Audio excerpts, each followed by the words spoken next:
Este webinar está titulado Uso racional del agua en la agricultura, que nos imparte el doctor Víctor Manuel Gordillo Salinas. Él es parte del Instituto Mexicano de Tecnología del Agua y pues nos acompaña en esta ocasión también por parte de Grupo Teco. Víctor Manuel Gordillo Salinas es ingeniero en irrigación por la Universidad Autónoma Chapingo, maestro y doctor en ciencias en hidrociencias por el Colegio de Posgraduados Campus Montecillos. Cuenta con más de 15 años de experiencia en riego agrícola, especializándose en la estimación de la demanda hídrica de cultivos mediante sensores remotos, drones y herramientas geoespaciales. Desde 2018 se desempeña como tecnólogo del agua en el Instituto Mexicano de Tecnología del Agua, IMTA, donde encabeza el diseño de sistemas digitales de monitoreo para el uso eficiente del agua y los fertilizantes, además de brindar asesoría técnica y capacitación a usuarios de riego en todo el país. Ha participado en proyectos de alto impacto sectorial, entre ellos la plataforma web sobre usos del agua en la agricultura nacional, el acompañamiento técnico en la Comisión GIACI del agua en Sonora y el desarrollo de proyectos ejecutivos para la modernización del distrito de riego 016 en Morelos. En el ámbito internacional ha colaborado como instructor en programas de capacitación de Amexit en República Dominicana, Nicaragua, Guatemala y Jamaica. Es integrante del Sistema Nacional de Investigadores 2024-2027 y ha publicado en revistas indexadas internacionales sobre evapotranspiración, imágenes multiespectrales y modelación hídrica. Ha dirigido trabajos de tesis de licenciatura y de maestría en temáticas de evapotranspiración, balance de energía e innovación tecnológica para la gestión hídrica en instituciones como la Universidad Autónoma Chapingo y el propio IMTA. El doctor Víctor Manuel Gordillo Salinas representa, en suma, un perfil científico-tecnológico de alto impacto cuya trayectoria integra con rigor y vocación de servicio la generación de conocimiento con la aplicación práctica orientada al uso sustentable del agua en la agricultura mexicana, coadyuvando de manera decidida a la seguridad hídrica y alimentaria de nuestro país. Como vemos, el doctor con una gran formación, pues este día nos viene a compartir parte de su conocimiento y de su experiencia. Muchísimas gracias, doctor Víctor, bienvenido y adelante, le cedo los controles.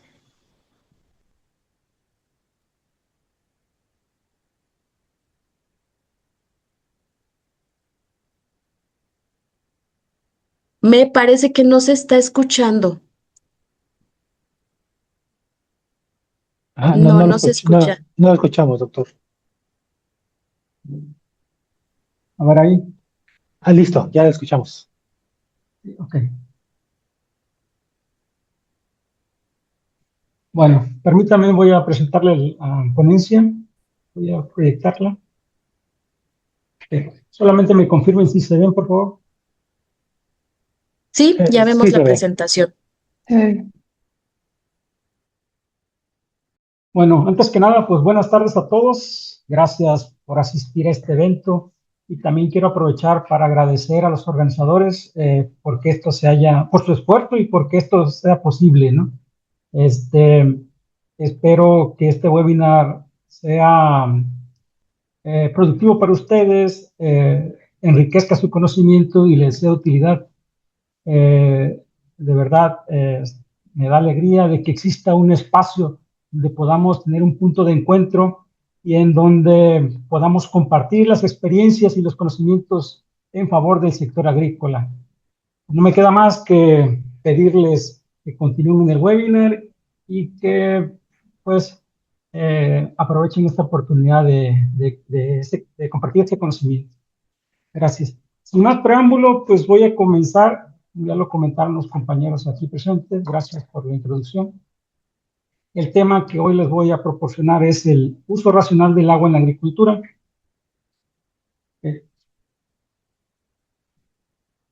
Bueno, antes de comenzar, pues creo que es importante que nos preguntemos algunas cosas sobre si todavía es sustentable o sostenible seguir produciendo como estamos produciendo hasta este momento, ¿no? Y no solamente a nivel global, sino también nacional, en esta parte del sector agrícola. La pregunta inicial es, ¿por qué debemos cambiar nuestra forma de gestionar el agua en la agricultura? Para eso, en la diapositiva les presento dos datos duros o dos datos base, digamos, para poder ver el panorama del agua en la agricultura actualmente. Se dice que para el 2050 es una proyección de la FAO que se necesita incrementar la producción de alimentos en un 50%. Es decir, las diferentes demandas de alimentos que tenemos a nivel mundial tiene que incrementarse el rendimiento en un 50%. Pero por otro lado también sabemos que el 70% del agua dulce a nivel mundial es consumida por los sistemas de riego. ¿Okay? Las estadísticas, les comentaba, no solamente global, sino nacional, nos menciona que la agricultura es la que más consume agua.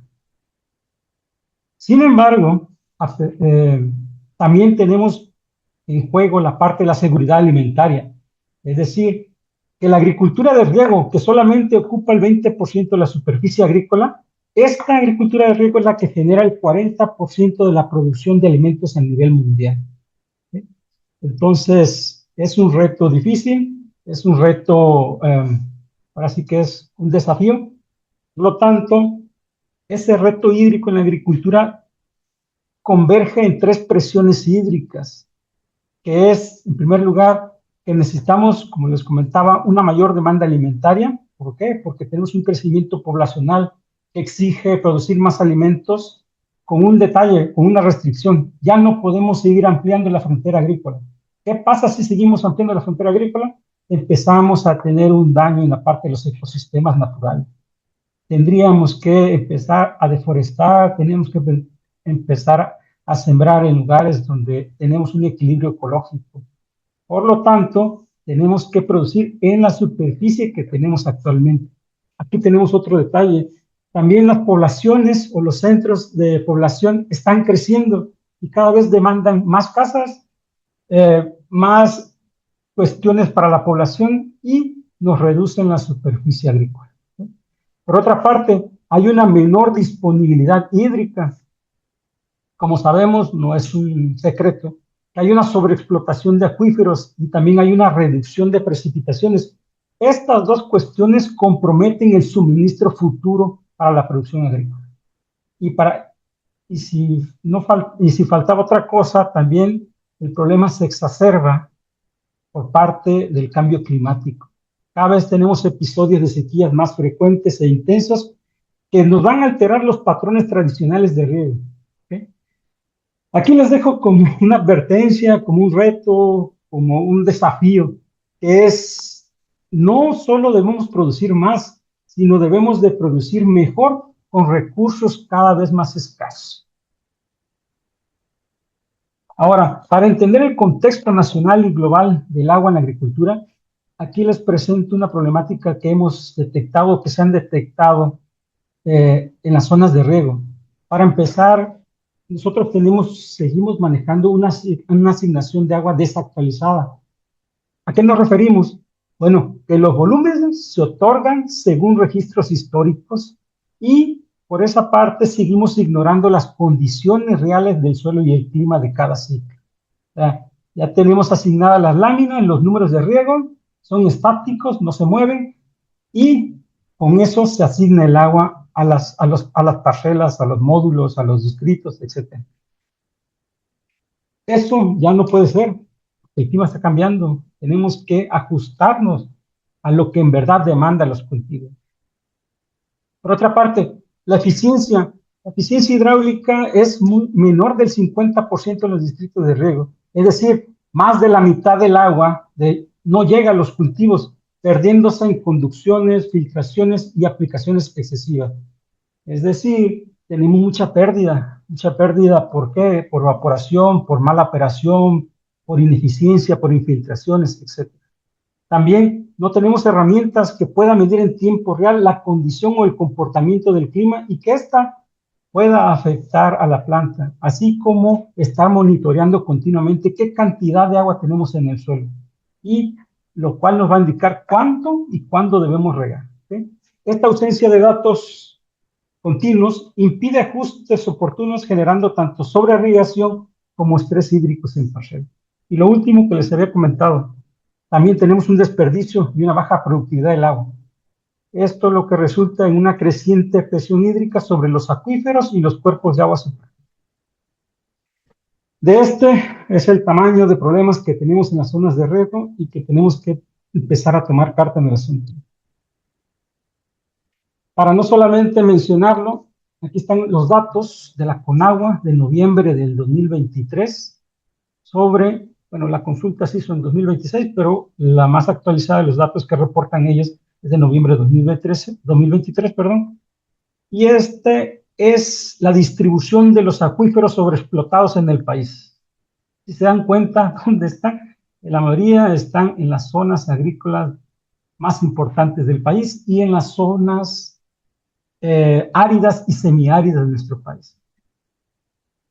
¿Qué dice la ley con respecto a cuándo se considera un acuífero sobreexplotado? Bueno, según el artículo 3, fracción L bis de la Ley de Aguas Nacionales, se considera como sobreexplotación cuando esta se produce cuando la extracción de las aguas subterráneas y superficiales sobrepasan la capacidad de recuperación natural. Es decir, estamos sacando más de lo que recargamos a los cuerpos de agua.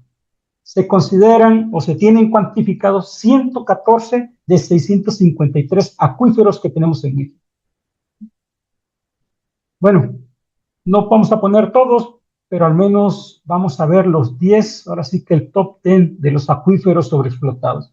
Como podemos ver en la tabla, en la primera columna, Chihuahua, Ciudad de México, Baja California, el Estado de México, vuelve a aparecer Chihuahua, Guanajuato, el Estado de México, Sonora, y vuelve a aparecer Guanajuato. ¿Okay? El acuífero más sobreexplotado se encuentra en la región hidrológica administrativa Río Bravo, en el acuífero Los Juncos, y aquí fíjense, este es un dato interesante, ya aterrizando y como dicen los números son fríos, ¿no? Tenemos una recarga de 133.6 hectómetros cúbicos, es la recarga natural de ese acuífero. Sin embargo, tenemos un volumen de extracción de 656. Está sobreexplotado, 523.3 hectómetros cúbicos. Si lo pasamos a millones, bueno, un hectómetro tiene 1.000.000. 523 millones de metros cúbicos estamos sobreexplotando ese acuífero.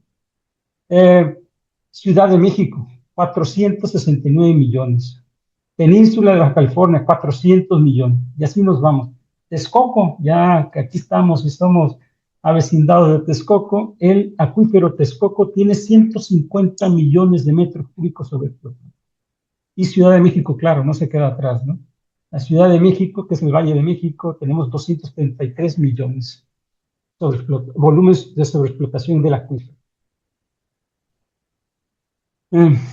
Pero también para responder sobre el tema principal de esta charla, que es el uso racional del agua, hacemos la siguiente pregunta. ¿Qué entendemos en realidad por usar racionalmente el agua?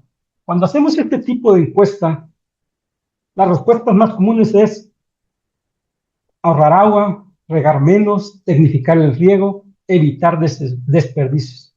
Esa es la concepción que se tiene de los usuarios de riego, no solamente a nivel nacional, sino a nivel global. Pero la literatura científica demuestra que el concepto debe ser mucho más amplio, o es mucho más amplio. Bueno, la definición completa de uso racional del agua es utilizar el agua en la cantidad, el momento y lugar adecuado para satisfacer los requerimientos reales del cultivo. Que maximice la productividad y minimice las pérdidas económicas ambientales. Resumiendo este concepto y siendo lo más práctico, es cuánto debemos regar, cuándo debemos regar y dónde debemos regar. Es decir, el volumen ajustado a la demanda real del cultivo en el momento oportuno del cultivo y en un lugar preciso de la parcela. Ese es un uso racional del agua. ¿Okay?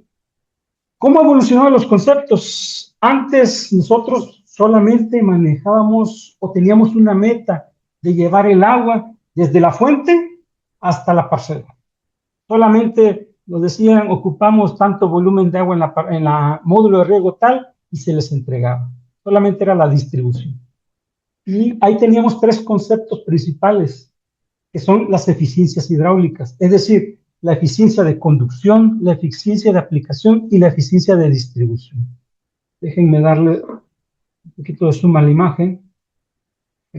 ¿A qué nos referimos con eficiencia de conducción? Bueno, es aquella, el agua que se usa después de las pérdidas, y la conducción se refiere desde la fuente, llegando por el canal principal, o conocemos nosotros en los distritos de riego como la red mayor.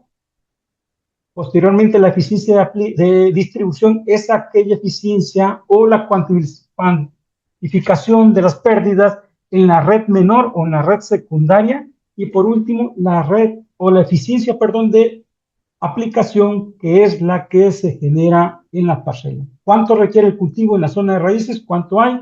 ¿Cuánto se aplicó? Esa es la eficiencia que se ocupa de aplicación en las parcelas. ¿Okay? Si se dan cuenta, solamente es hidráulico. ¿Cuánto entra, cuánto ocupa y cuánto se desperdicia? En pocas palabras. Sin embargo, actualmente no podemos seguir gestionando el agua a través de estos indicadores o de estos parámetros. La gestión ahora tiene que ser integrada.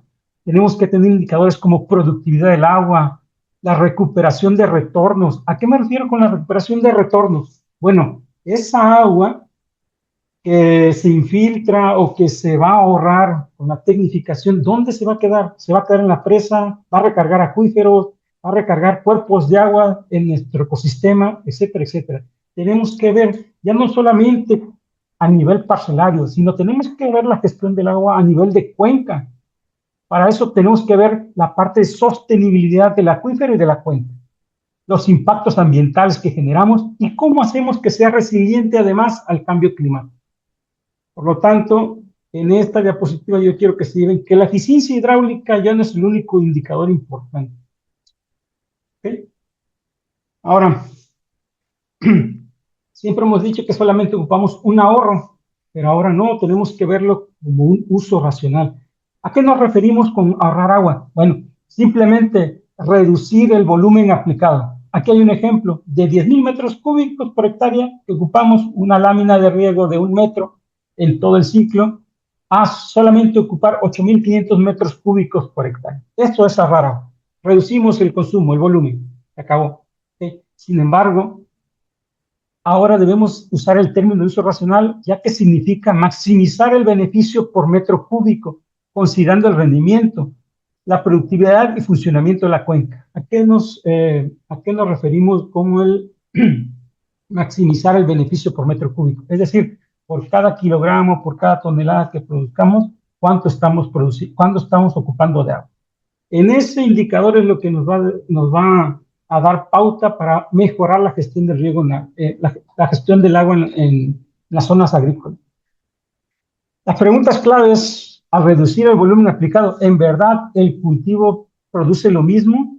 ¿Disminuye el rendimiento? ¿Se recupera el agua en la cuenca? ¿O dónde queda? Si ahorramos agua, no necesariamente respondemos a esta pregunta, ¿verdad?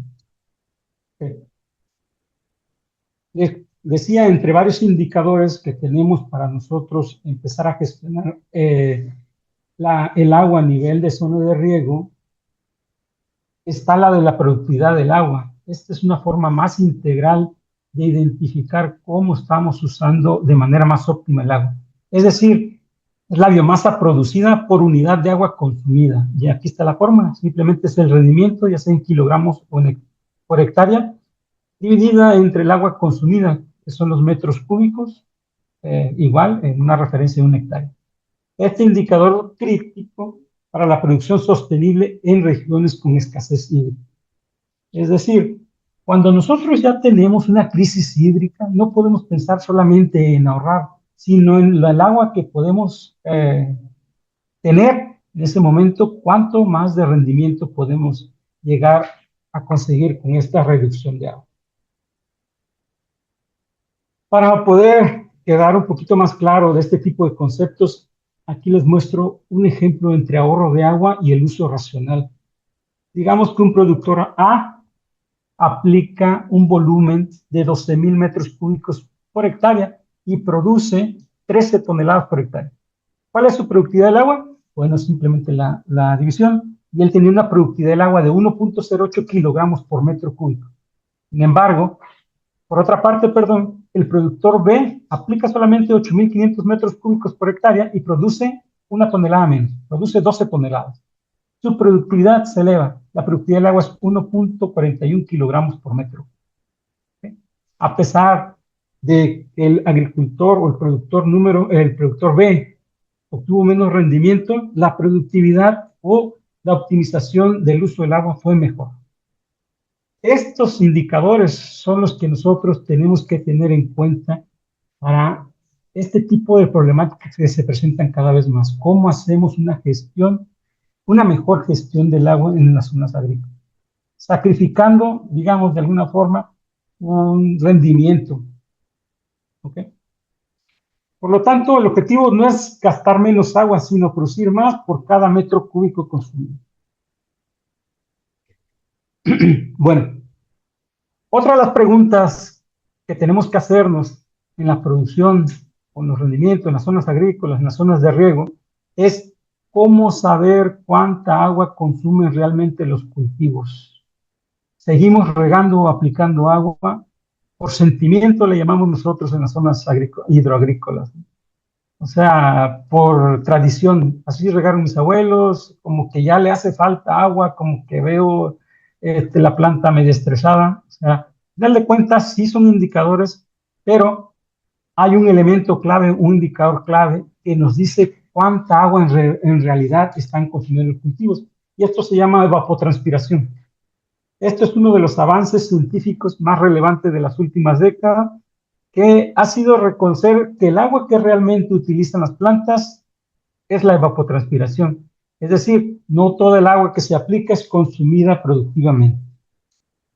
Pero para tener un concepto más específico o técnico de la evapotranspiración es aquella agua que se pierde hacia la atmósfera por evaporación del suelo y por transpiración de la planta. Cuando la planta está pequeña, fácilmente se puede dividir los dos conceptos. Sin embargo, cuando ya tenemos cobertura total, no sabemos bien cuánto está aportando el suelo, cuánto está aportando la planta. Por lo tanto, se acuña ese concepto, que es la evapotranspiración, que es la integración de la pérdida de agua en la superficie del suelo por evaporación y desde el cultivo por transpiración. ¿Por qué es importante este término? Bueno, este término es importante porque la evapotranspiración es la principal componente del consumo hídrico en zonas agrícolas áridas y semiáridas. Por lo tanto, el conocer cada vez más preciso estos elementos nos va a dar pauta para una mejor gestión del riego. Un ejemplo, la evapotranspiración representa el consumo efectivo real del cultivo, ya quedamos, ¿okay? Y es la base para conocer la programación racional del riego. Aplicamos una lámina de 100 milímetros. 70 milímetros es la única que ocupa la planta y los otros 30 restantes no se aprovechan. ¿Dónde está esa agua? Bueno, esa agua, o a dónde va el agua que no se evapotranspira. Una, se pierde por escurrimiento superficial, se infiltra profundamente, es lo que conocemos como percolación, se evapora directamente del suelo o sale fuera de la zona de raíces. De manera gráfica, fíjense, esta imagen que está del lado derecho nos indica cómo es el balance de agua en una planta o en la zona radicular. Les explico rápidamente. Tenemos los ingresos del agua a la zona radicular a través del riego o a través de la lluvia. ¿Okay? Tenemos pérdidas a través de la transpiración y de la evaporación, juntas es la que acuñamos como el término acuñado de evapotranspiración. Pero podemos tener un ingreso a esa zona de raíces a través del flujo subsuperficial de la, digamos, parcela contigua a esta. Pero también, por la misma topografía, podemos tener salidas por ese mismo flujo subsuperficial, por la pendiente puede salir. A nivel superficial, tenemos una salida por escorrentía. ¿Sí? Por último, tenemos percolación profunda, que es aquella agua que sobrepasa la zona de raíces, que esta agua también puede llegar o puede servir para la recarga de acuíferos. Y si tenemos el manto freático muy somero, es decir, muy cercana a las raíces, podemos tener un aporte también por parte de esa ascensión capilar. Este balance de restas y sumas es la que nos dice cuánta agua tenemos en la zona de raíces y cuánto puede evaporar. ¿Sí? Eh, ¿Qué afecta la evapotranspiración? A la evapotranspiración la afecta el clima. Por eso les decíamos que ya no podemos seguir regando con láminas estáticas. El clima está cambiando, cambian de un día a otro, cambia entre un año y otro año, y no podemos seguir aplicando la misma dosis, por decir. ¿Sí? ¿Cómo afecta el clima? Bueno, para que haya evapotranspiración debe haber energía, y la energía la aporta la radiación y la temperatura. Esa energía hace que pase el agua del estado sólido desde el suelo o de la planta hacia la atmósfera, cambiándola de estado, de líquido a gaseoso. Eso se va hacia la atmósfera o regresa a la atmósfera. Esa es la evapotranspiración. La evapotranspiración es un indicador también de productividad. Entre más evapotranspire la planta, mayor rendimiento tenemos en los cultivos. Siempre ha sido un indicador de cuánto podemos producir, cuánto rendimiento podemos obtener a través de ese indicador, que es la evapotranspiración. Bueno, ya que tenemos la energía disponible, empieza a fluir esa agua hacia la atmósfera, conocida como la humedad atmosférica, pero no es infinita. Conforme va pasando el tiempo, esta atmósfera cercana a la planta empieza a saturarse, empieza a llenarse de toda la atmósfera, y por lo tanto, cuando se llena la planta, empieza a hacer más lenta la evapotranspiración. Ese intercambio gaseoso se hace cada vez más lento, es decir, se ralentiza. ¿Okay? ¿Qué pasa o qué necesitamos para que siga evapotranspirando y podamos obtener más rendimientos? Pues necesitamos un viento, un aire cada vez más seco, circundante a la planta, para que esa tasa de evapotranspiración sea mayor y podamos seguir evapotranspirando más. ¿Okay? Entonces, estos son los 4 elementos de la atmósfera que se involucran para poder evapotranspirar. ¿Okay? Otro de los aspectos, la evapotranspiración no es continua, no es igual en todas las etapas de desarrollo de un cultivo. Como sabemos, cuando empieza la germinación y el crecimiento temprano del cultivo, la planta demanda muy poca agua.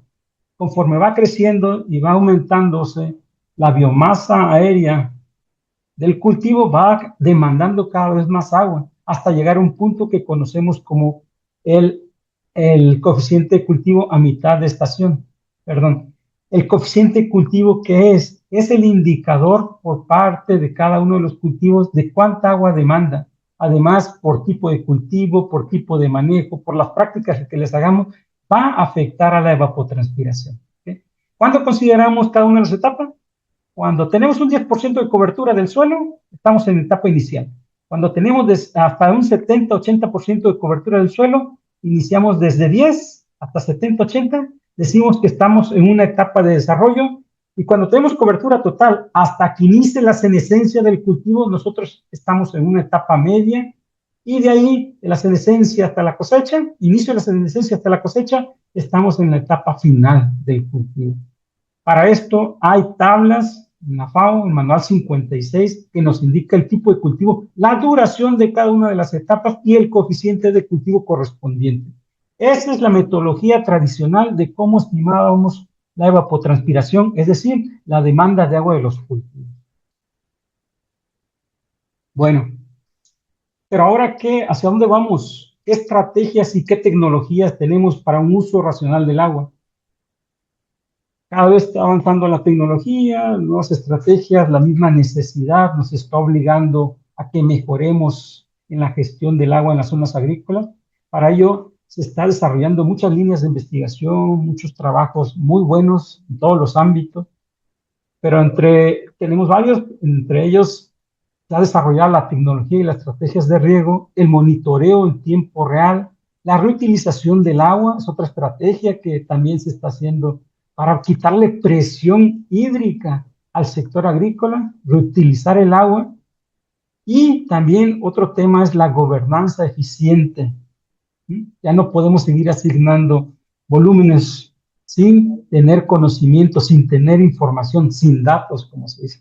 Por lo tanto, estas soluciones son avanzadas y lo que buscan es mitigar la escasez del agua. Rápidamente, ¿cómo podemos mejorar la eficiencia? Cambiando el sistema de riego. La mayor parte de las zonas de riego se sigue regando por riego superficial. Este riego superficial tiene una eficiencia entre el 50 y 65%. Es decir, solamente 50 al 60% llega a la planta o lo consume la planta. Lo demás se pierde. ¿Okay? Por ahí hay datos más alarmantes que dicen que ese porcentaje puede ser menos. ¿Okay? Esto puede mejorarse, hay técnicas también para mejorar el sistema de riego superficial, puede ayudarse con una nivelación del terreno, puede llegar hasta una eficiencia del 70 al 75%. Pasamos a otro tipo de sistema de riego, que es la aspersión. Ya aquí aumentamos la eficiencia de 70 al 85%. El goteo, no se diga, es más del 90%, ahorra de 3.5 al 40% con respecto al riego superficial. ¿Okay? Y también ya se está utilizando cada vez más el riego subsuperficial. ¿Cuál es este? Bueno, aquel que es, digamos, o más conocido como el riego enterrado, que es por debajo de la superficie de las plantas, por debajo de la superficie del suelo. Esto lo que nos hace es que ya no tengamos pérdidas por evaporación, ya que el sistema va enterrado, ya se empiezan a ver goteos enterrados. Precisamente aquí en el estado de Morelos, el año pasado tuvimos un proyecto para realizar un proyecto ejecutivo de sistemas de riego y ya se proponen sistemas de goteo enterrado en caña. ¿Okay? Hay sus especificaciones para poder utilizar este tipo de sistemas, además de su mantenimiento y su operación, es importante, ¿no? Pero bueno, con este tipo de sistema tenemos hasta un mayor del 95% de eficiencia. La otra tecnología, riego por goteo más el Internet de las cosas. ¿Hacia dónde vamos? Bueno, tenemos que tener monitoreado continuamente el riego o el agua en el suelo para poder tomar decisiones más precisas. ¿Y el IoT? ¿A qué significa? Que el IoT, podemos tener un sensor, este sensor va a mandar información hacia la nube, esa información puede llegar a plataformas, aplicaciones, y nosotros poder estar determinando o estar monitoreando, perdón, la humedad en el suelo y poder decidir con datos cuándo y cuánto regar. ¿Okay? Hay un estudio de Mochit et al. En el 2025, donde utilizaron sensores ESP32, midieron mediante sensores la humedad del suelo y además utilizaron apps móviles en tiempo real y con ello obtuvieron los siguientes resultados: más del 30% en aumento de rendimiento y menos del 70% de ahorro en agua comparado contra las prácticas tradicionales. Esos son algunos de los resultados que se mencionan en la literatura y de las nuevas tecnologías que se están usando en campo.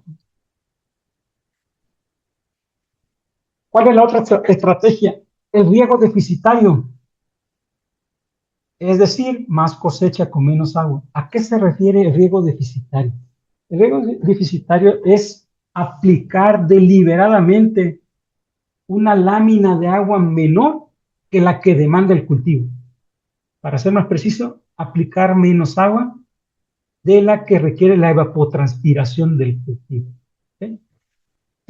Si aplicamos menos agua que la evapotranspiración del cultivo, siempre, bueno, el riego, hay diferentes riegos deficitarios. Aquí solamente dividí en dos, les voy a comentar. El riego deficitario controlado, es decir, buscamos aplicar menos agua en fases fenológicamente menos sensibles. ¿A qué me refiero a esto? Que buscamos las etapas en donde no vaya a afectar nuestro rendimiento. A ese, si requería una lámina, no sé, de 10 centímetros, solo aplicamos 8 centímetros y sabemos que a pesar de que estemos aplicando menos agua, no nos va a afectar al final a nuestro rendimiento. Esa es una de las líneas de investigación que conocemos como riego deficitario controlado.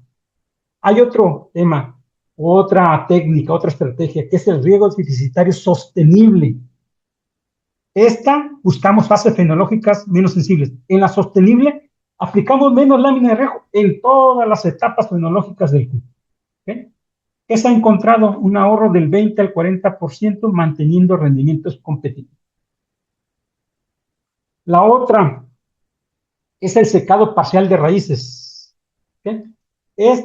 A lo que se hace referencia es que alterne el riego entre mitades del sistema radicular. Por ejemplo, en sistema de riego rodado, un surco se riega, un surco no. Un surco se riega, un surco no. O sea, nada más la mitad de las raíces están recibiendo agua, la otra mitad no. ¿Qué provoca la otra mitad que no está recibiendo agua? Que se activen señales del ácido abscísico o del lava, perdón, que cierran las estomas. Y esto hace que se reduzca la transpiración, pero no compromete la fotosíntesis porque tenemos la otra parte de las raíces húmedas. Okay. ¿Qué más tecnologías? Bueno, las tecnologías emergentes ya había comentado, el Internet de las Cosas, la inteligencia artificial ya está entrando a tratar de encontrar parámetros, tendencias de cómo se está comportando cierta variable después, en este caso el agua, evapotranspiración y la teledetección. Los satélites, los drones, etcétera, también han entrado como parte de la tecnología para poder monitorear y poder determinar la demanda de agua de los cultivos. La otra que les comentaba, una fuente alternativa estratégica de riego es la reutilización del agua. ¿Qué ventajas tiene esto? Bueno, el agua, de esa agua la tenemos disponible constantemente y que además de esa agua trae nutrientes y aporta nutrientes a las parcelas, a los cultivos. ¿Okay? Hay un estudio de Sandler del 2023 en donde en Israel, Australia, España y Jordania le dan un tratamiento avanzado a las aguas residuales y meten un goteo subsuperficial, que les decía, enterrado, y estos están garantizando inocuidad y mejores productivas. ¿A qué me refiero con mejores productivas?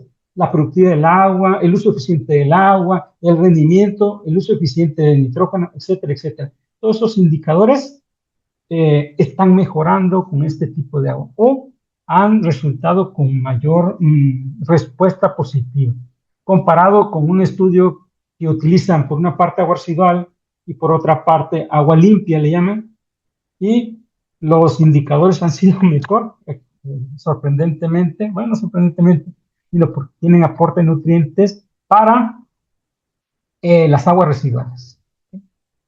Nada más que aquí hay un pequeño detalle. Nosotros en México ya tenemos mucha experiencia en el agua en el uso de aguas residuales. En el Valle de Mezquital, que estas imágenes son de ese sitio, de ese distrito de riego, utilizamos las aguas residuales provenientes de la Ciudad de México y que además de que se han hecho esfuerzos por el tratamiento de estas aguas, hay algunos agricultores que se oponen a tratar el agua, la quieren cruda, digamos, porque ellos consideran que cuando se le da el tratamiento se le quita estos nutrientes al agua. Entonces, ha sido un descontento por el establecimiento de esta planta de tratamiento, la planta de tratamiento de Totonilco.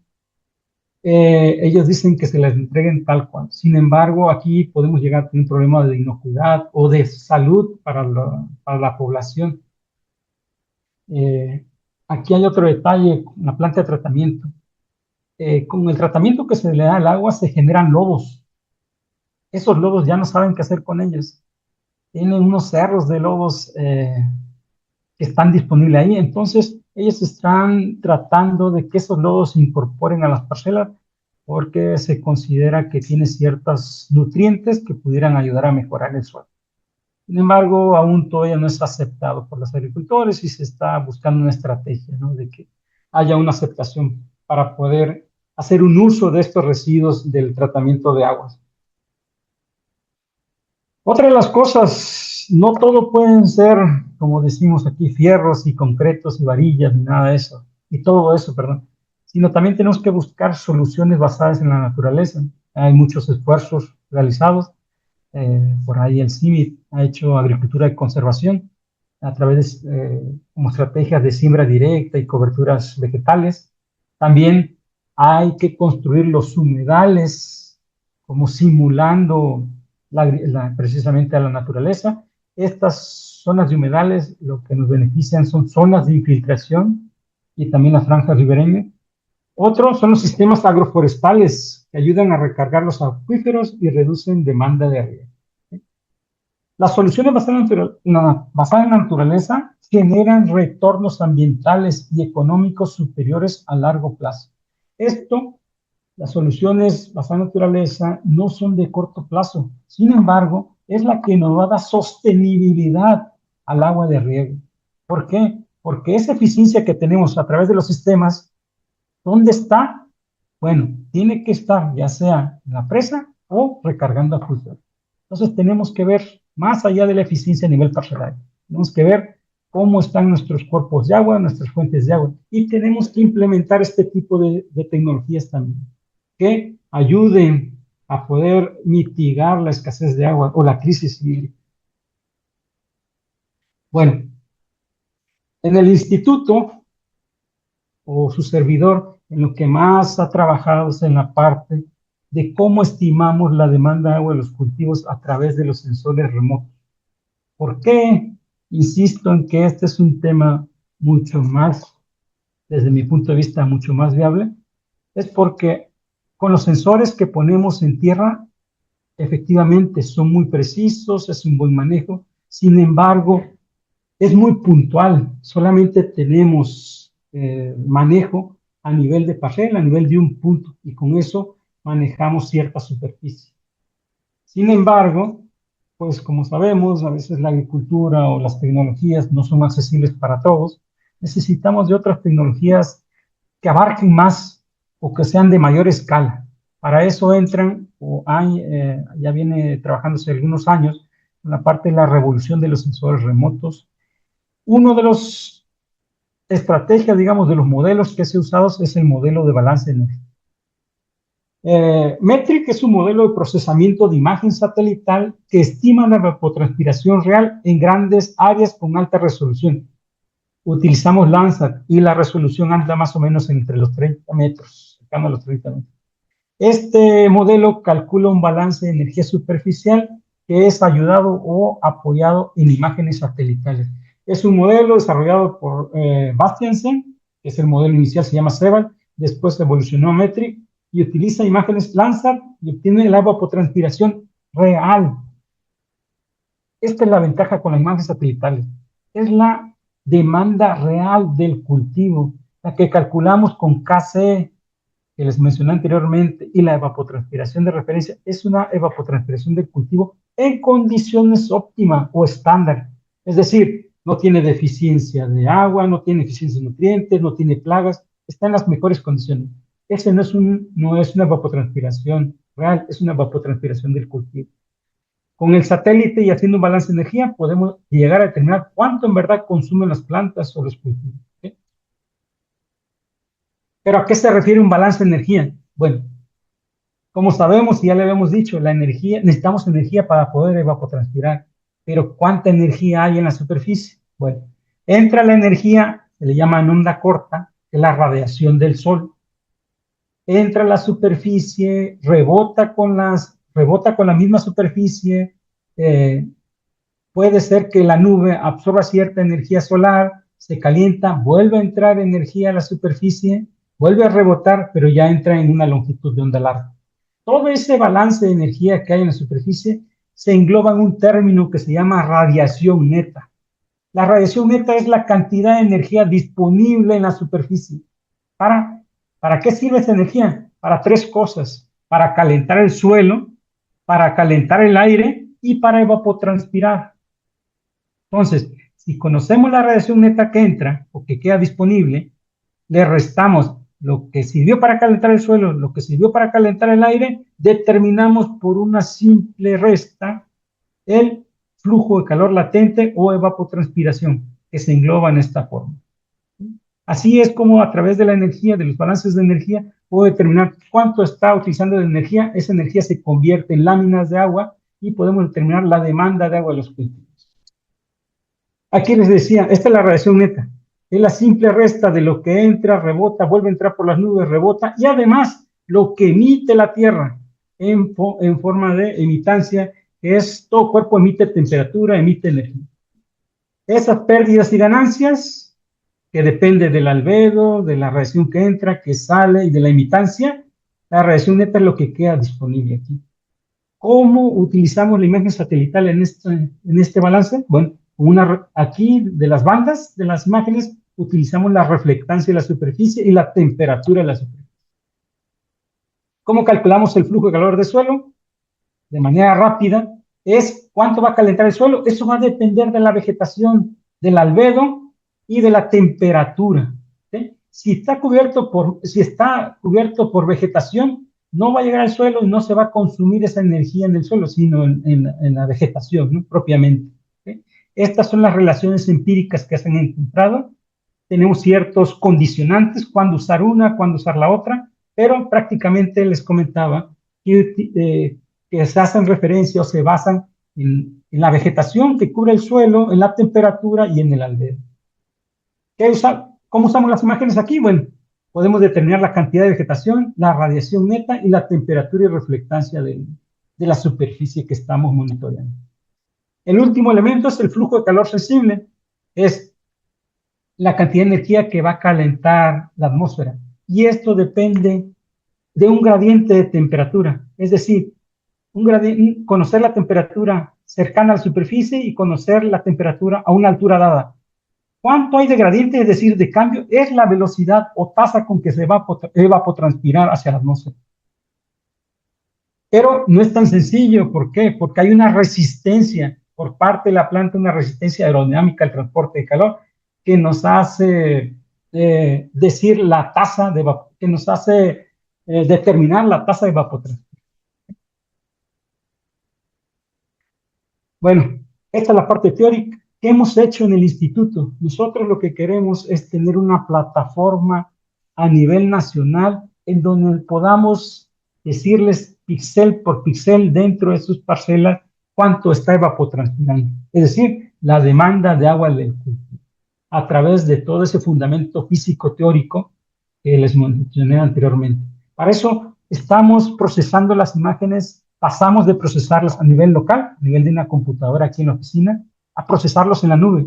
Hay una plataforma en Google que se llama Google LG, que es procesamiento de imágenes satelitales en la nube, donde colocamos los algoritmos y ya tenemos los primeros resultados de esas estimaciones comparadas contra sensores en campo, ahorita les voy a mostrar los resultados, contra metodologías aceptadas robustamente. ¿Okay? ¿Qué entregamos? Pues entregamos mapas de evapotranspiración a diferentes escalas para identificar el consumo de agua parcela por parcela con distintas resoluciones temporales, es decir, diarias, mensuales, durante todo el ciclo, etc. También entregamos mapas estacionales que evalúan el desempeño agrícola por ciclo de cultivo e indicadores de eficiencia. Con las imágenes podemos detectar áreas con exceso de aplicación, déficits y sectores con baja productividad hídrica. Miren, estos ya son resultados de una de las plataformas que tienen los americanos, los Estados Unidos, se llama la plataforma OpenET. No somos los únicos que estamos trabajando en esto. Ya hay algunas plataformas comerciales que están ofreciendo este tipo de servicios. Sin embargo, creemos que basado en nuestra experiencia, en nuestros experimentos que hemos hecho a nivel local, a nivel país, tenemos la oportunidad de mejorar ese tipo de datos, de información que podemos generar. Fíjense, aquí podemos ver de manera histórica cómo se están comportando la evapotranspiración ciclo con ciclo. Nos dice cuánta agua está consumiendo y a nivel histórico de evapotranspiración. No sé cómo vamos. Otra metodología también para estimar la demanda de agua de los cultivos con imágenes es el que les había comentado de la FAO, evapotranspiración de referencia por un coeficiente de cultivo y determinamos cuánta demanda tiene el cultivo. Sin embargo, este KCL lo utilizamos de tablas, es tabular. Vamos a una tabla, vemos la etapa en que está y le asignamos este valor. Lo que queremos hacer con las imágenes es que este sea dinámico, que en un índice de vegetación nos indique cómo está cambiando, no simplemente en la etapa que está, sino cómo está cambiando, si es posible diario o a través del ciclo geológico. La otra es un indicador térmico, es la que nos va a decir cuánta agua y cuándo necesitamos regar. Miren, la primera opción, el KC con base en un índice, el más común es el NDVI. Este es uno de los estudios que se ha hecho por Toreiro en el 2016. Es una relación empírica donde nos dice que el NDVI con esta relación empírica podemos identificar cómo se está desarrollando el cultivo. Si se dan cuenta, se parece mucho a la curva, a las etapas que dice la FAO. Sin embargo, aquí ya no es tan recto en esta etapa inicial. No tenemos ese tipo de crecimiento, no tan igual, digamos, sino va con respecto a los cambios que va generando el cultivo, ¿no? Es cada una de las etapas, en cada una de las imágenes, paso del satélite, perdón, y ya podemos identificar ese KC a través del índice. Para ser más visual, en la parte de arriba tenemos imágenes RGB. Si se dan cuenta, podemos estar monitoreando con una imagen satelital cómo va evolucionando el cultivo. Sin embargo, como con índice de vegetación podemos utilizar bandas que no son visibles al ojo humano, podemos anticipar cómo se está comportando, si hay una necesidad, si hay el estatus del cultivo, antes de que se refleje a nivel visual, que lo veamos nosotros. Por eso es la ventaja de las imágenes satelitales. Este es un NDVI y claramente se va viendo cómo se va comportando, en donde tenemos valores más bajos, valores más altos.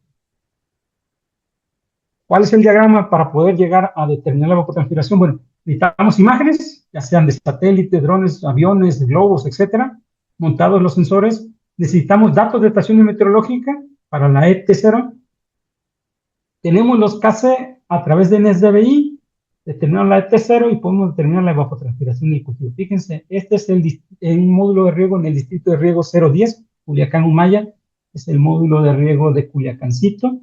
Hicimos un primer experimento ahí y la idea era que ya la pudiéramos mandar a una app. Estamos en esa parte de que ya también se pueda consultar de manera remota. El otro aspecto es el índice térmico. Sabemos que la evapotranspiración, como nosotros cuando transpiramos a través de nuestros poros, lo que hace cuando tenemos fiebre, empezamos a sudar. Bueno, esa agua que emitimos nosotros, lo que hace es que trata de regularse la temperatura de nuestro cuerpo. Pasa lo mismo con la planta. A través de los estomas se libera agua en forma de gas hacia la atmósfera y la atmósfera circundante a la hoja es más fría cuando está evapotranspirando más.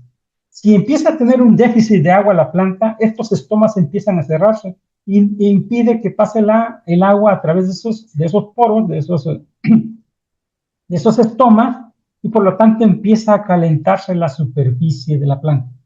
Ese indicador, esa temperatura, nos puede decir el estatus de la planta, y eso lo podemos hacer a través de drones, a través de imágenes, a través de satélites, determinar la temperatura. ¿Okay? Esta es la relación o el sustento de por qué podemos usar el indicador de temperatura. ¿Qué hemos hecho? Hemos hecho vuelos con drones, cámaras multiespectrales, térmicas.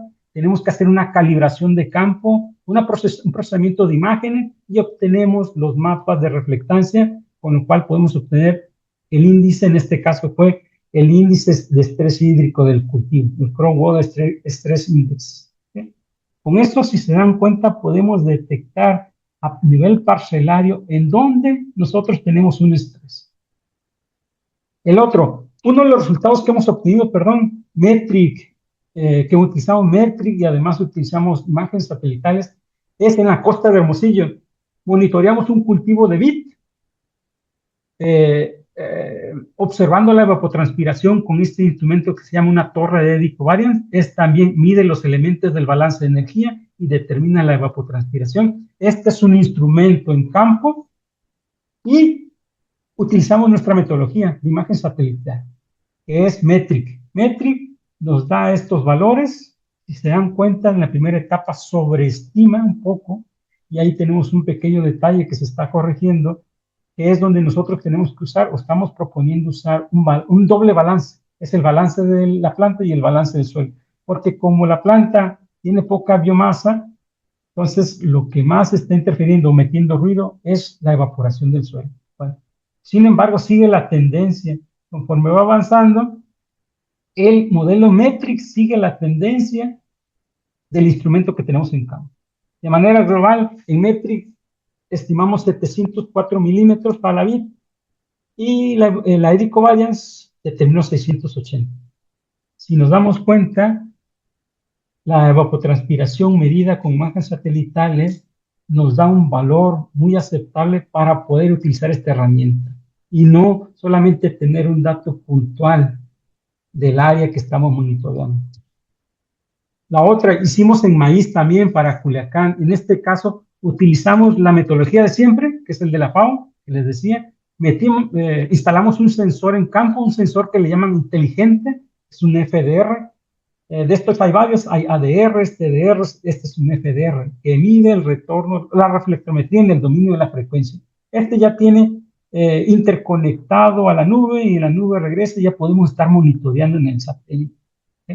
Esa comparación que nos dio contra FOS 56 R cuadrados muy altos, hay una correlación muy grande entre el método tradicional aceptado a nivel mundial contra lo que nosotros estamos estimando contra satélite. A nivel acumulado, el sensor, que es este sensor, determinó 529 milímetros, en metodología de la FAO 466 y las imágenes satelitales 545. Si se dan cuenta, podemos ver que la tendencia con las imágenes satelitales volvió a ser significativa.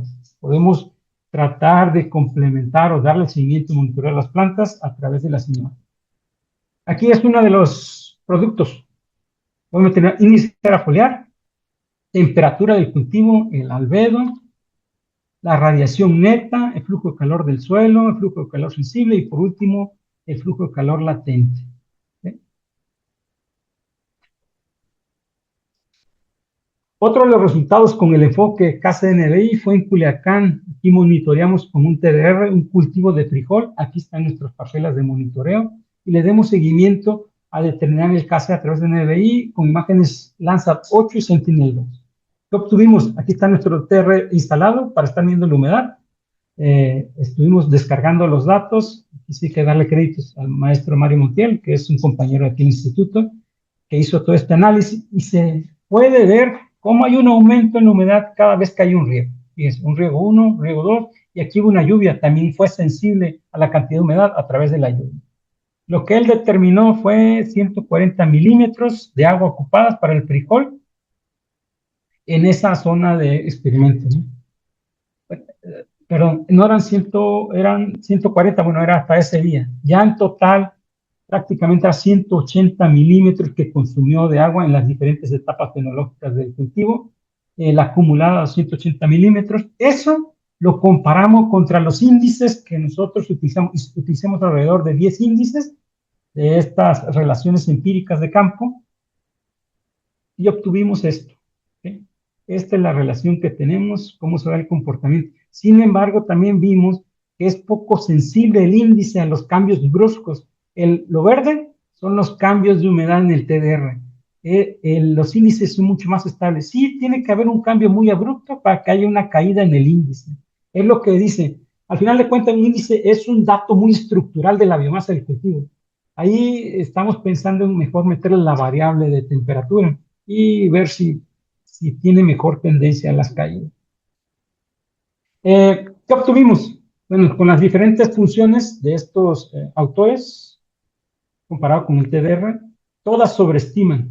Sin embargo, podemos ver que aún así que sobreestimen, andan con cierta tendencia a poder acercarse al valor del TDR.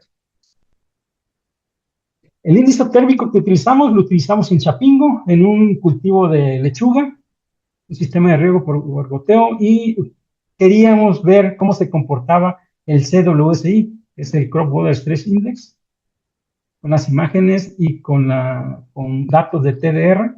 Fíjense, aquí están los diferentes índices que se ocuparon: NDVI, RDVI, GNDVI, NDRE, SAVI o SAVI, y el térmico. Todo esto son ópticos, es decir, bandas ópticas, y esta es una banda térmica. Aquí está curioso, porque se descompuso el sistema de riego. Sin embargo, teníamos una parcela que estaban regando de manera continua y la humedad se transminó o se pasó a esta parte. Por lo tanto, el índice de este lado anda cercano al 0, que nos indica que no hay estrés. Sin embargo, en las partes más alejadas, los índices andan cercando al 1, que nos indica que el estrés hídrico es muy grande. Aunque ya no pudimos terminar de manera formal el experimento por las partes de operación, podemos ver que el índice es sensible a los cambios de humedad y al estrés hídrico del cultivo. ¿Sí? ¿Qué encontramos ya de ese vuelo, de ese momento en que todavía tenemos datos de humedad con los TDRs y se veía el sistema de riego? Encontramos que el índice que más se ajustó a los datos de humedad de campo fue el índice OSABI. Pensábamos de un inicio, la hipótesis era que el térmico era el que nos iba a dar mejor resultado. No, el índice óptico OSABI fue el que mejor resultado o correlación nos dio. Aquí están las imágenes de nuestras correlaciones y la función que mejor se ajustó fue una función polinómica de segundo grado. Pero les voy a decir qué pasó con el CWC. Nosotros cuando iniciamos este experimento teníamos un sensor térmico de los primeros y no tenía un sistema que se llama de autorrefrigeración. Es decir, el sensor tuvo ruido por el propio calentamiento del dispositivo. La carcasa, las partes metálicas que lleva el sensor se empezaron a calentar y le empezaron a meter ruido a las lecturas del sensor como tal.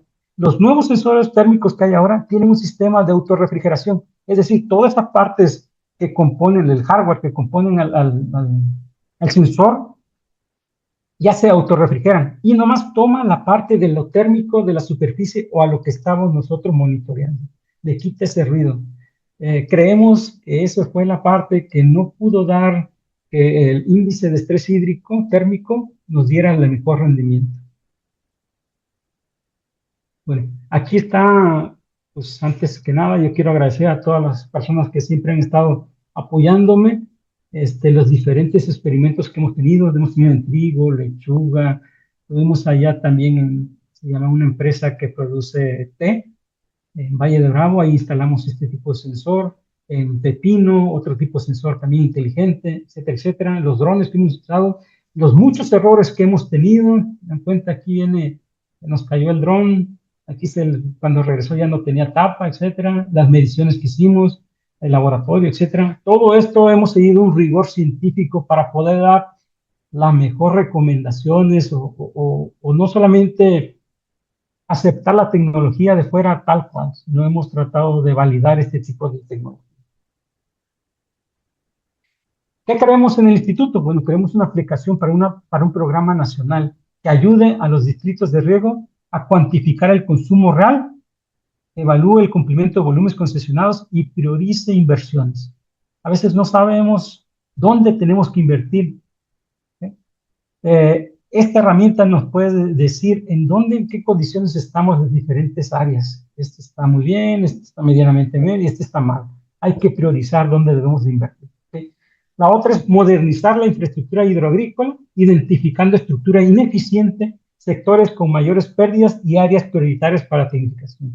Una planeación hídrica, como sabemos cuánta agua hay en la fuente, en las presas, sabemos cuánto es la demanda a nivel de distrito de riego, podemos hacer un balance hídrico y podemos planear las asignaciones y también evaluar las sequías, ya a escala de distrito de riego. Esto todo coadyuva a una seguridad alimentaria, es decir, les había dicho, con las bandas que tenemos en las imágenes satelitales podemos anticipar estrés hídrico que puede provocar una reducción de rendimiento y riesgos productivos a nivel nacional. Bueno, ¿cuál es el futuro del riego? Que tiene que ser autónomo, adaptativo y conectado. Es decir, un riego autónomo en tiempo real, utilizar modelos, sensores y satélites para tener datos y también generar políticas y tecnología, es decir, gobernanza por cuencas, incentivos económicos y soluciones basadas en la naturaleza. Es una condición necesaria para que haya un impacto sostenible, no solamente eficiente a nivel personal, sino a nivel cuenca y que sea un impacto sostenible. ¿Cuál es el reto socioeconómico? Casi para terminar, es eliminar los subsidios que le llaman subsidios perversos. Por una parte, bueno, se ayuda al agricultor en la parte de los subsidios. Sin embargo, también esto ha provocado que no se ahorre agua, pues. Como está subsidiado todo, usamos cada vez más y más agua, lo que promueve una sobreexplotación en nuestros cuerpos de agua. ¿Okay? También necesitamos una gobernanza, porque la gobernanza actual es una gobernanza fragmentada, es decir, no hay marcos regulatorios integrados a escala de cuenca. el que le decía de los retornos.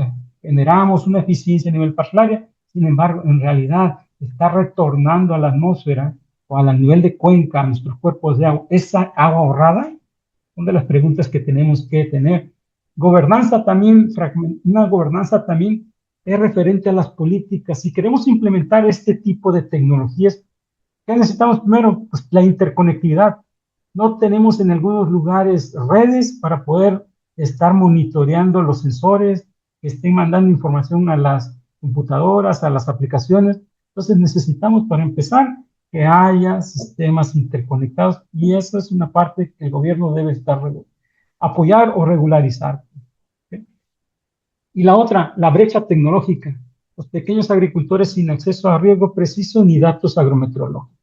También esa parte de transferir la tecnología que sea económica, rápida, etcétera, oportuna, es uno de los retos que tenemos nosotros que estamos en el área hidroagrícola.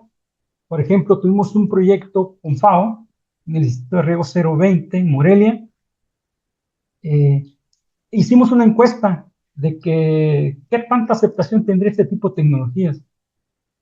Lo primero que nos dijeron, que vimos, es que la mayoría de los agricultores son de edad ya avanzada. Entonces, poco manejan la parte de la tecnología. Sin embargo, ellos mismos nos dijeron que ya sus nietos o la siguiente generación que viene, que se va a ocupar de las parcelas, pues ya son algunos con estudios, ya son ingenieros agrónomos, etcétera. Entonces, debemos de preparar el terreno para esta transición de agricultores y en una tecnología que sea económica y rápida y que abarque escalas grandes para monitorear los cultivos. ¿Okay? Pues, sin más por el momento, quiero agradecer a todos por su atención y pues les dejo mis datos de contacto si tienen alguna duda o quieren ampliar más en el tema. Igual, aquí en el instituto tenemos un posgrado, quieren estudiar posgrados, hacer tesis, estancias, estamos con las puertas abiertas, el instituto es un instituto de gobierno y estamos para el pueblo, para brindarles el conocimiento que generemos. Y el conocimiento lo tenemos que dispersar. No sirve nada tenerlo aquí guardado en tesis o para nosotros. Entonces, cuando gusten, son bienvenidos al instituto. Y gracias. Muchísimas gracias, doctor Víctor. Siempre es un tema de gran valor que a veces desestimamos un poquito el agua, pero pues ya nosotros mismos somos 70% agua y todos los días necesitamos estarla consumiendo, ya sea a través de líquidos o de los mismos alimentos. Entonces es un tema de gran valor y que todos ocupamos también para nuestras tareas diarias. Tenemos varias preguntas, doctor. Por favor, se las voy a ir leyendo y nos apoya a responderlas. Ok.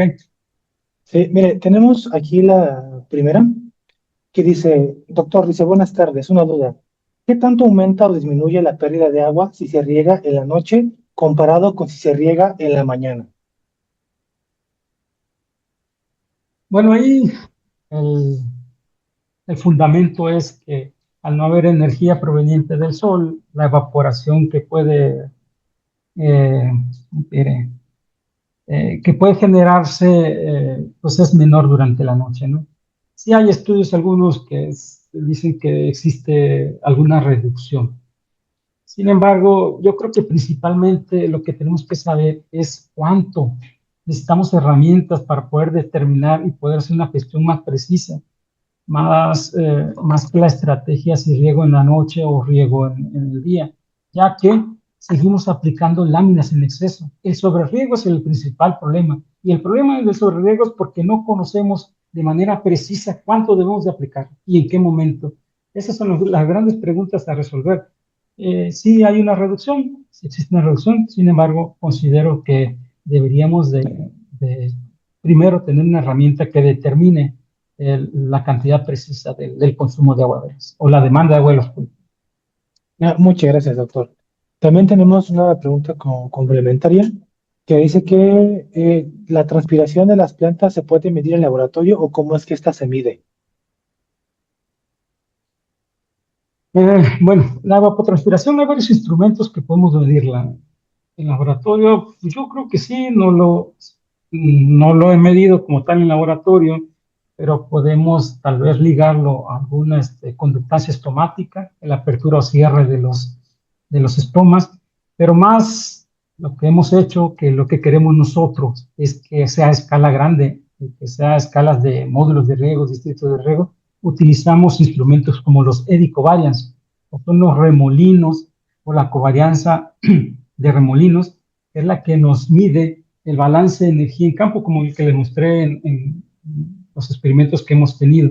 Eso. También tenemos lo que llamamos lisímetros de pesada. Eso también puede ser, digamos, laboratorio. El Colegio de Posgraduados tiene uno.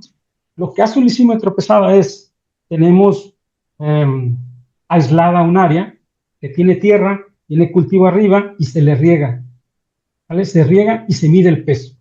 Cada vez que evapotranspira el cultivo va a perder peso. Es un cambio de masa.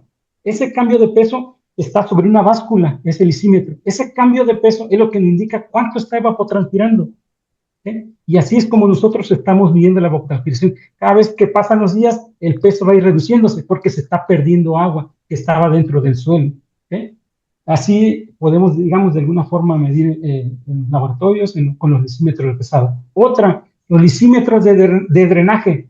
Si sabemos en un área cerrada, digamos, en un estanque que tiene suelo, que tiene vegetación o plantas, sabemos cuánta agua le cabe a ese módulo, digamos, y tenemos un drenaje, ¿okay?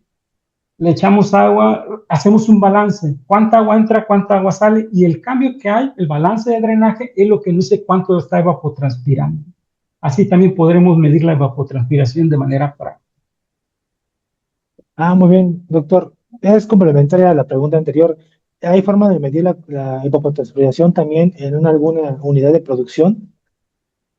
O sea, ¿hay algún instrumento que la pueda medir? Pues mira, les decía, los sensores de humedad pueden ser también de ayuda. No sé si vimos ahí en la presentación el balance de agua que hay en el suelo. Si sabemos cuánta agua entra, es el riego o la precipitación, y sabemos cuánto se puede perder por percolación, etcétera, podemos determinar la evapotranspiración o también a través de la humedad del suelo. Si sabemos las características físicas del suelo, es decir, cuánta agua puede retener ese suelo, y tenemos el sensor de humedad calibrado para ese tipo de suelo, con la curva característica de humedad, podemos estar monitoreando la humedad y podemos estar sabiendo cuánta agua estamos perdiendo al final de cuentas, que se considera como la evapotranspiración, porque quien está extrayendo esa agua del suelo es la planta o es la pérdida por agua por evaporación. Eso, ese cambio de humedad nos puede decir también cuánto tenemos que regar y cuándo tenemos que regar. De alguna forma estamos viendo la evapotranspiración. Muy bien, doctor. Aquí nos preguntan también qué es el sistema subsuperficial, para qué tipo de cultivo sería recomendado y si hay mucha diferencia en precio con el riego convencional. Bueno, los precios sí se los voy a ver, no nos metemos en la parte económica mucho. Ahorita apenas nosotros lo estamos probando en la parte de sistemas en caña, porque es lo que tuvimos de trabajo el año pasado en los distritos de riego, tecnificación de riego como parte del programa nacional, y se está tratando de implementar este tipo de sistemas en caña. En caña es lo que hemos visto. Pero la parte económica no desconozco. Eso sí, es más caro, sí es más caro, porque tiene que ser de un calibre mayor. Porque la idea de un sistema de riego subsuperficial es que se cambie hasta los 5 u 8 años, o lo que pueda, va a depender de la vida útil del material, digamos, con que está construido el sistema de riego. Pero la idea, por ejemplo, para caña es que dure por lo menos hasta la siguiente soca, ¿no? O la resoca, dependiendo si es plantilla o es soca, hablando de caña, tiene que durar ese tiempo, porque ya no se puede quitar. Ya enterrado tiene que durar mucho tiempo. Entonces es un material más resistente y por lo tanto es más caro. Eso sí. Muy bien, doctor. Sí, bueno, de ahí una pregunta aquí referente a precios, uno lo comentó, pues vamos a pasar a otra. Dice, ¿qué práctica sencilla recomendaría implementar primero para reducir el desperdicio de agua? Bueno, si seguimos regando todavía con sistemas superficiales o por gravedad, una de las recomendaciones más sencillas es hacer nivelación. La nivelación, porque evitamos un mejor transporte de agua a través de los surcos. Una de las primeras cosas que podemos hacer es nivelación. Nivelar, podemos aumentar la eficiencia, os había comentado, de un 60-65 hasta un 75%. Pudiera ser una práctica, pues ya muy común que se hacen y que muchos de los programas a nivel nacional, el gobierno ha ayudado a este tipo de prácticas. Ok, muy bien, doctor.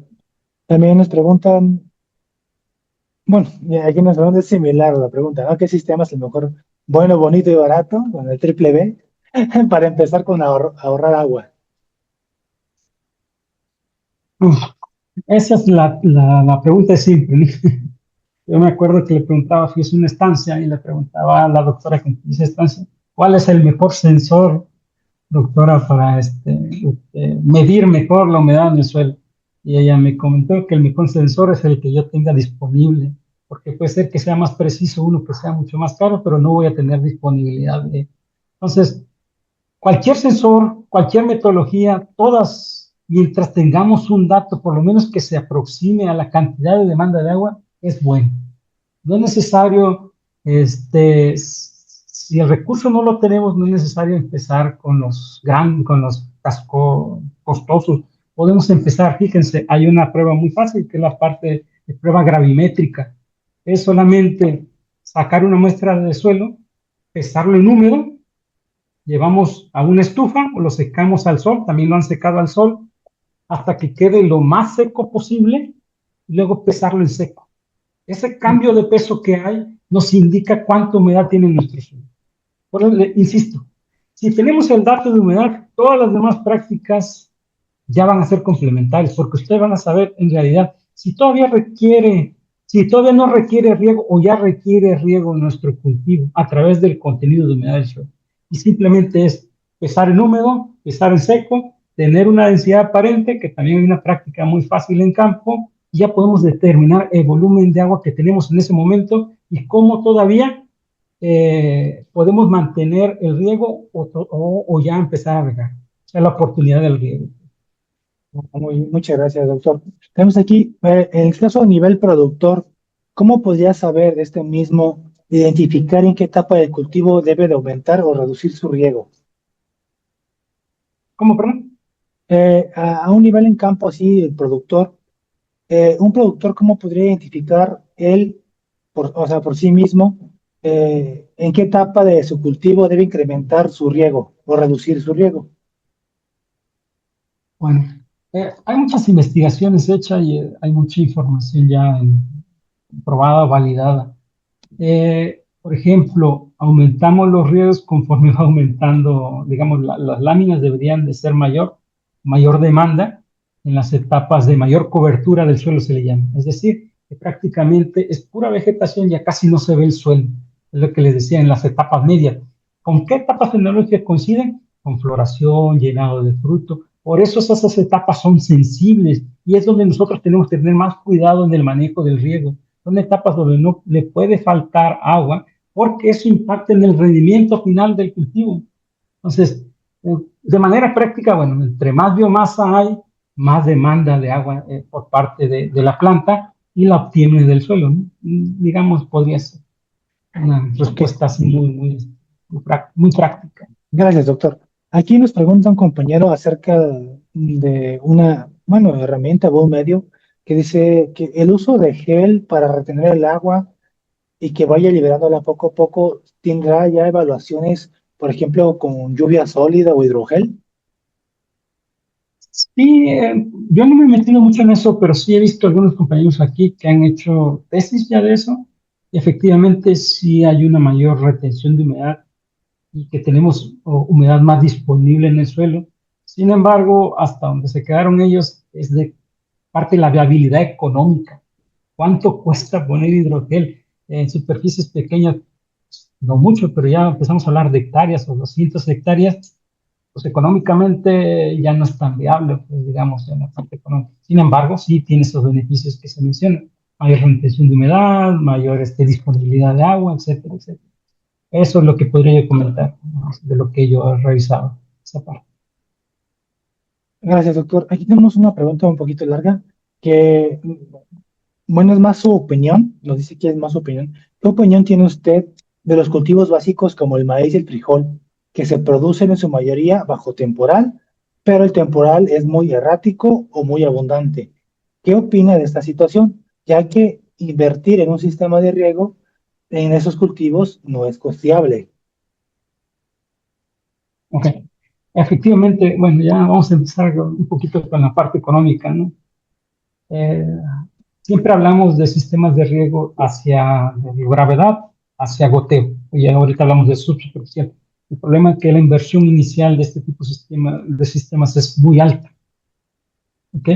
Entonces, si tenemos un rendimiento bajo para cultivos de bajo valor económico, digamos, pues no es viable, no es viable. Para superficies pequeñas y cultivos que no tenemos un valor económico alto, no es viable. Para eso hay otros tipos de técnicas. Lo que si se busca en otro tipo de técnicas, por ejemplo, es de las curvas a nivel, es tratar de retener más agua en el suelo, que no escurra tanto y se quede más tiempo disponible para la planta. Otra, las coberturas vegetales que se ponen sobre la superficie del suelo hacen que la radiación no llegue directamente al suelo y no haya pérdidas por evaporación, por ejemplo, y tengamos más tiempo esa humedad disponible para las plantas.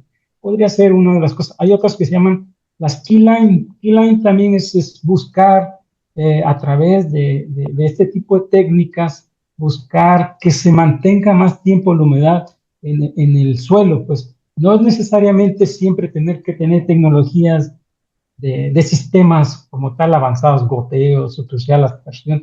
¿Por qué requiere todo esto? Si la carga no nos lo da natural, es decir, la presión para que operen este tipo de sistemas no la tenemos de manera natural, tenemos que meter bombeo. Y entonces el bombeo ya implica pagar energía o pagar gasolina para que puedan operar este tipo de sistemas. Entonces, aquí es buscar soluciones como las que le comentaba, curvas a nivel, keyline, coberturas, etcétera, que podamos, a final de cuentas, lo que queremos es que haya disponibilidad de agua para las plantas. Ese tipo de, tenemos que cambiar ese enfoque, pues no necesariamente tiene que ser riego tecnificado. ¿No? Muchas gracias, doctor. Hay quienes preguntan si sabrá cómo están los niveles de agua en las presas del norte del país, de las más importantes. ¿Andamos bien o cómo andamos medios tristes? Este, pues no, la verdad no he revisado ahorita los niveles. Sin embargo, tenemos proyecto en Aguascalientes, tenemos un proyecto en Guanajuato, tenemos un proyecto, las noticias que he visto, el sistema Cutzamala está recuperándose muy bien. Guanajuato solamente hizo un solo riego. Tienen ellos, según su disponibilidad de agua empresas, tienen hasta para 2 riegos. Sin embargo, las precipitaciones han sido muy buenas, las lluvias han sido muy buenas, solamente se ha hecho un solo riego, entonces debe de haber agua en las presas. Aguascalientes también, por ahí decían que había presas que habían al 90%, son de las que ahorita yo tengo conocimiento desde los trabajos que traemos. Si las precipitaciones están iguales o parecidas más al norte, más probable es que tengan muy buena disponibilidad, pero desconozco más para allá. Muchas gracias, doctor. Aquí tenemos una última pregunta, bueno, casi de las últimas. Dice, ¿en qué porcentaje puede mejorar la eficiencia del riego por gravedad rodado en un cultivo de maíz mediante la nivelación del terreno? Sí, ya les comentaba el dato, más o menos, si hay nivelación, se habla de que podemos llegar hasta un 75% de eficiencia en la parte de eficiencia de aplicación a nivel de terreno, a nivel parcelario, perdón, con este tipo de sistemas por gravedad o superficial que se le conoce. Ok, muy bien, doctor. Bueno, doctor, creo que son todas las preguntas. No solamente hacemos muchas preguntas, sino también hacemos muchas felicitaciones. Hay personas de varios estados, como California, Sur, Sinaloa, Chihuahua, que le agradecen su ponencia y trae esos temas de tanta importancia. Entonces, doctor, le agradecemos mucho que nos haya acompañado desde Veracruz, y por acá nos están diciendo de dónde más nos acompañan. Por ahí también nos preguntaron que si se entrega la grabación. Sí, se entrega la grabación. Por ahí hemos puesto las redes sociales haciéndonos un poquito de publicidad.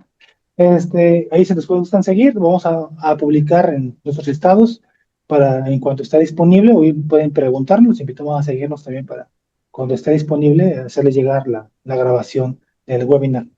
Y doctor, pues muchas gracias. Le mando muchos saludos también aquí de Jalisco, Hermosillo. Uf, muchas gracias a todos. Pues, doctor, muchas Gracias a gracias. todos. Y ingeniera Rocío, muchas gracias. Estamos para Muchas servirles. Hasta gracias, luego. Ever. Muchas gracias a todos. Muchas gracias, Ever. Y por supuesto, muchas gracias, doctor. Y pues también, si me permite, ahorita de manera simbólica, pero pues también hacer la entrega de un reconocimiento por parte de la UNFAC, de la Unión Mexicana de Fabricantes y Formuladores de Agroquímicos, por su valiosa participación como ponente en este webinar Uso Racional del Agua en la Agricultura, llevado a cabo el 16 de julio. Agradecemos muchísimo, doctor, su participación, claramente información importante y también muy interesante, pues todo lo que están trabajando y nos vino a mostrar. Muchísimas gracias. Muchas gracias, Rocío. Muy bien. Y pues bueno, también muchas gracias a todos nuestros participantes del día de hoy. En un momento más pasamos a lo que es el registro de la asistencia. Antes, para nuestro cierre oficial, quisiera de nueva cuenta ceder la palabra a los compañeros de Grupo Teco. Sonia, si nos apoyas, por favor. Claro, claro. Bueno, pues muchas gracias, al doctor Víctor. La verdad es que la información que nos comparte y el conocimiento que tiene es muy valioso. Las técnicas que nos compartió, genuinamente son de mucha utilidad.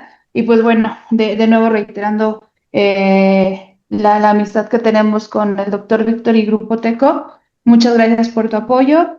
Y a los asistentes, de igual manera, muchas gracias por su participación, por el interés que tienen en estos temas que hoy día son muy relevantes y pues muy importantes y necesarios.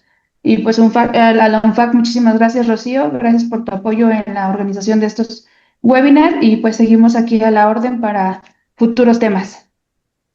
Muchas gracias, Sonia. Ever, adelante, por favor. Muchas gracias. Como bien lo decía mi compañera, agradecer a todos los asistentes, al doctor Víctor, al ONFAC, por siempre brindarnos un espacio y su tiempo, sus agendas también. Bueno, creo que son temas de importancia. Aprendemos sobre el manejo de plagas, enfermedades, pero también hay que aprender sobre el manejo del agua, ya que sabemos que todo es un complementario. Y bueno, algo tan vital, tan necesario como es el agua, ¿no? Este vital líquido. Y esperemos seguir trayendo temas, seguir trayendo temas y ponentes de buena calidad como el doctor Víctor aquí a LONFAC, y esperamos seguir teniendo una participación pues buena. Y les agradecemos mucho a todos y espero se le hayan pasado bien y no se vayan porque tiene falta su constancia. Muchas gracias, Ever. Y pues también desde el UNFAC agradecer, un gusto la colaboración, trabajar de esta manera conjunta, siempre pues con el mismo objetivo, que sigamos aprendiendo y fortalecer lo que es nuestro campo mexicano, ¿no? Que finalmente también es lo que nos está alimentando. Y por supuesto a nuestro ponente, el doctor Víctor, y no se diga a los asistentes por tomarse el tiempo, que también es algo de lo más valioso que tenemos y pues es un gusto que todos queramos aprender.